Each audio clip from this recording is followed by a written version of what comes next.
दोस्तों आज की वीडियो में हम एक और ऐड एनिमेशन देखेंगे जिसमें हम अब एक पोस्ट बनाकर उसे एनिमेट करना सीखेंगे। चलें यहाँ स्टार्ट करते हैं और देखते हैं किस तरीके से हम पावर पॉइंट के अंदर कर सकते हैं। दोस्तों आज हमारा प्रोजेक्ट ये वाला है और इसे हमने एनिमेट करना है। उसके लिए दोस्तों सबसे पहला काम हमने साइज़ को सेट करना है। आप कोई भी साइज़ ले सकते हैं। यहाँ पर मैंने 10x10 का साइज़ लिया है जो कि सोशल मीडिया फेसबुक या इंस्टा का साइज़ होता है। आप कोई भी साइज़ इसमें ले सकते हैं। उसके बाद फॉर्मेट में आपने पोर्ट्रेट सेलेक्ट करना है। सेलेक्ट करने के बाद सिंपल आप ओके कर दें। ओके करेंगे तो आपका जो साइज़ है वो कैनवस में सेट हो जाएगा। इसे हम क्लोज़ कर देते हैं जो साइड पे है वहाँ, ताकि हम इसे सेट कर सकें।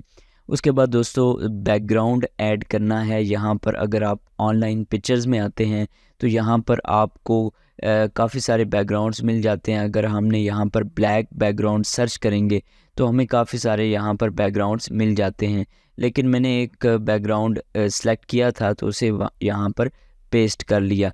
तो इस तरीके से ये बैकग्राउंड आपको गूगल वगैरह पे भी मिल जाएंगे। इसके अलावा हमारी ये इमेज है जिसे हमने यहाँ पर रिप्लेस कर दिया। आप कोई भी प्रोडक्ट इमेज लेकर उस पर प्रैक्टिस कर सकते हैं। इस तरीके से दोस्तों हमने इसको सेट कर लिया। सेट करने के बाद इस पर कोई भी फ़िल्टर अप्लाई कर दें। उसके बाद दोस्तों आप इंसर्ट में आएँ। इंसर्ट में आने के बाद सबसे इम्पोर्टेंट चीज़ हम टेक्स्ट ऐड करेंगे। दोस्तों टेक्स्ट इस तरह से ऐड करना है कि सबसे पहले आपने इसमें कोई भी जो आपका टेक्स्ट हो वो आपने ऐड करना है। ऐड करने के बाद आपने इसका साइज़ इंक्रीज़ करना है और यहाँ पर हमने सिंपल एरियल फ़ॉन्ट रखा है। इसके बाद इसे हम सेट कर लेंगे बैक पे।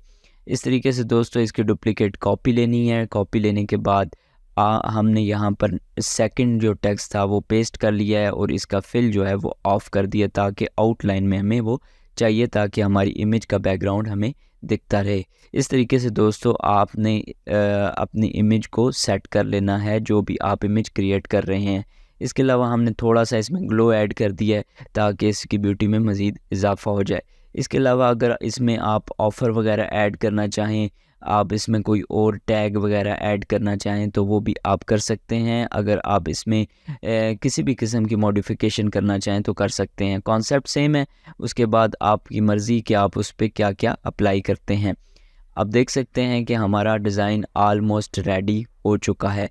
उसके बाद हम सिंपल लोगो को सेट कर लेंगे। यहाँ पर मेरे पास लोगो नहीं था तो मैंने सिंपल यहाँ पर ब्रांड नेम से रिलेटेड यहाँ पर सिर्फ टेक्स्ट ऐड कर दिया है ताकि अंदाज़ा हो जाए कि हमने यहाँ पर लोगो लगाना है। इस तरीके से दोस्तों हमारी इमेज आलमोस्ट सेट हो चुकी है। अब विजुअल बैलेंसिंग हम करेंगे और यहाँ पर आप देख सकते हैं कि मैंने डॉट्स लिए हैं पीएनजी फॉर्म में। आपको गूगल से इंटरनेट से ऑनलाइन मिल जाएंगे।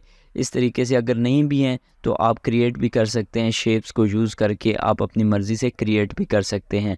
आप देख सकते हैं यहाँ पर हमने इसकी डुप्लीकेट कॉपी ले ली जो हमारी स्लाइड थी। अब हमने क्या करना है, इसे एनिमेट करना है। एनिमेट करने के लिए दोस्तों आपने करना ये है कि जो जो ऑब्जेक्ट्स आपने अपनी विजुअल में या जो भी पोस्ट वगैरह में ऐड किए हैं उसे आपने इस इमेज के पीछे हाइड कर देना है, ताकि जब हम इस पर इफेक्ट अप्लाई करेंगे, एनिमेशन ट्रांजिशन देंगे तो वो एकदम निकल के बाहर आएंगे तो हमें वो एक फ़ील आएगी या वो एनिमेशन बनेगी।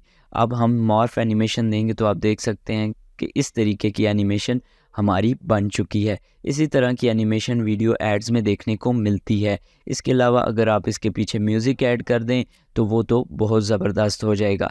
इस तरीके से दोस्तों हमारी एनिमेशन ऐड बिल्कुल रेडी हो चुका है। इस तरीके से आप कोई भी ऐड क्रिएट कर सकते हैं पावर पॉइंट के अंदर।